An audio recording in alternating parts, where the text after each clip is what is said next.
is Arunava Chaudhuri and you are on my YouTube channel Arunfoot.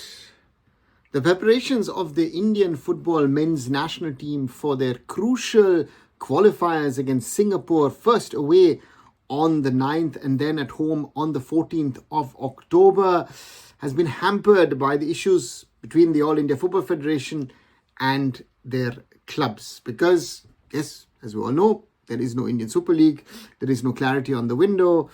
When do the clubs really have to release players and other things? We've had this in the September window that Mohun Bagan Supergiant did not release players for the CAF Nations Cup because that was outside of the window. But now with the league not being on, clubs now starting to prepare for the Super Cup, which is supposed to start on the 25th of October. East Bengal, Punjab FC, Bangalore FC for a certain period of time did not release players. FC Goa and Mohun Bagan had matches, also then did not release players. And suddenly this whole preparatory camp that Khalid Jamil had in Bangalore was a mixed bag. At some stage there were 12 and then 15 and then more players in the camp. And it is a problem for a coach to prepare a national team.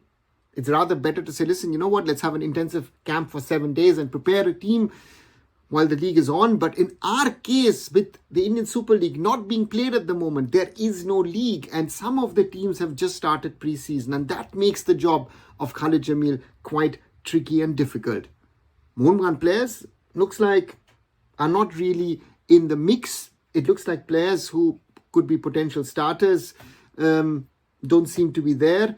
And it looks like that players like Suresh Wangjam, Jeekson, Chinglan Sana and Ashik Kurunyan could miss it because of these issues between club and the All India Football Federation. So the job of Khalid has not been easy, and also there are certain selections or exclusions which in my opinion can be, maybe should be, need to be discussed. Someone that I would have liked to have seen under India Under-23 captain Bikash Jungnam, because I thought he was one of the reasons why the India Under-23s were as good as they were in the AFC Under-23 Asian Cup qualifiers. On the other side, we see Danish Farooq still in the squad. To me, a surprise because of the way Danish Farooq played. And to me, honestly,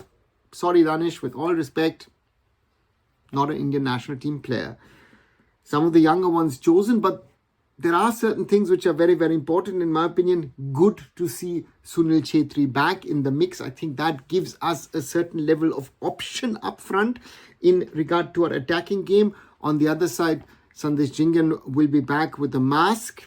Had his issues against Istiklal in the AFC Champions League 2, but at least Sandesh got 90 minutes into his body, into his system, so that also helps. And that is something of my biggest worry, my biggest concern going into these two matches against Singapore. The Singapore players are in season in the S League, they are in season in the ACL2, but our players are not there. FC Goa against Istiklal was another example of, you know what, it could have been a different match had FC Goa been in season and been playing matches. And that again and again and again is my biggest concern for the Indian national team going into this upcoming window with the two matches. First of all, away at the National Stadium in Singapore on the 9th, and then of course hosting Singapore in Goa at the Fatorda at the Jawaharlal Nehru Stadium on October 14th. And yeah, what kind of a system will Khalid Jamil choose? Will he be ultra defensive as he likes to go out? Does he change a little bit here and there? Because for India, those two matches are must-win matches. If we are unable for getting results out of these two games, then the AFC Asian Cup 2027 will be played without the Indian national team. And that is, in this whole scenario, a very difficult one. And let's wait and see what happens on that front. What do you guys think about India's preparations for the Singapore matches? Good or bad? Is there something which I could have talked about in this video? Maybe something to add? Write those things down in the comments below. And as always, like, share and subscribe Arun Foot here on YouTube. Visit my other social medias, visit arunfoot.com, and I'll be back very soon. So Arunava Chaudhuri signing off. Bye for now.